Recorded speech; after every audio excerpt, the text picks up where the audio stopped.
बिस्मिल्लाहिर्रहमानिर्रहीम। अस्सलाम वालेकुम व्यूअर्स, क्या हाल है, कैसे हैं आप? आई होप कि आप खैरियत से होंगे। व्यूअर, मेरी अल्लाह ताला से हमेशा ये दुआ रहती है कि मेरे व्यूअर जहाँ कहीं भी हों खुश रहें, आबाद रहें। तो व्यूअर आते हैं अपनी रेसिपी की तरफ आते हैं। अपनी रेसिपी को स्टार्ट लें तो बहुत ही मज़ेदार है और आपके लिए नई नई डिशेज़ लेके आते हैं ताकि आपके लिए हम हमेशा जो है हेल्पफुल रहें। तो सबसे पहले व्यूअर हमने चने तकरीबन ले लिए थे आधा किलो, और आलू इसमें भी आधा किलो ही हमने डाले हैं, और प्याज हमने एक अदद डाला है दरमियाने साइज़ का। और इसमें हमने हरी मिर्चें और पुदीना धनिया सारी चीज़ों को हमने मिक्स करके इसकी हमने चटनी बनाई है, क्योंकि पुदीने का जो टेस्ट है बहुत ही अच्छा आता है, जो कि चना चाट जो है उसको उसके जायके को इतना टेस्टी कर देता है कि वो जिसका ना भी दिल करे तो वो खा लेता है। बहुत ही मज़ेदार ये बनता है, उससे तैयार होता है। तो इसीलिए हम छोटी छोटी ये टिप्स जो है आपको साथ साथ बताते रहते हैं, और आसान लफ्ज़ों में बताते हैं, आसान तरीके से बताते हैं, ताकि आपको हमारी रेसिपीज़ जो है वो अच्छे तरीके से जो है वो आपकी हेल्प करें।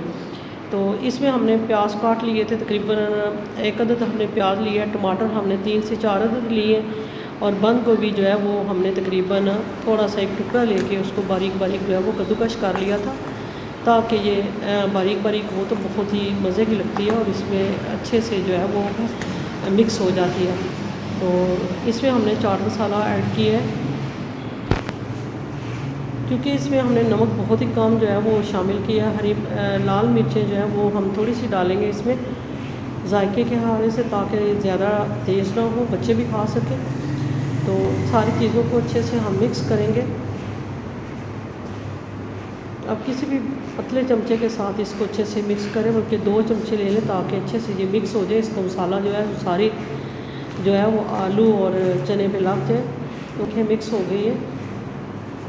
इसमें हमने जो पुदीने की चटनी बनाई थी वो पानी समेत हमने इसमें थोड़ा सा पानी डाल के हमने इसको ग्राइंड कर लिया था। इसमें हमने पुदीना, हरा धनिया और हरी मिर्चें जो है वो डाली, और नमक डाल के तो इसको हमने कर लिया था थोड़ा सा पानी डाल के।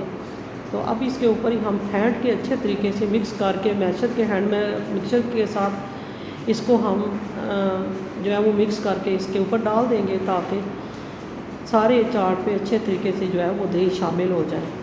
तो व्यूअर, उम्मीद करती हूँ कि आपको ये रेसिपी ज़रूर पसंद आए तो लाइक शेयर करें। इंशाल्लाह नेक्स्ट रेसिपी के साथ आऊँगी बहुत सारी दुआओं के साथ। तो उम्मीद करती हूँ कि आपको ये रेसिपी ज़रूर पसंद आएगी। पसंद आए तो इसको लाइक शेयर करें और बेल आइकन का बटन ज़रूर प्रेस किया करें, ताकि हर नई आने वाली रेसिपी आपको मिलती रहे।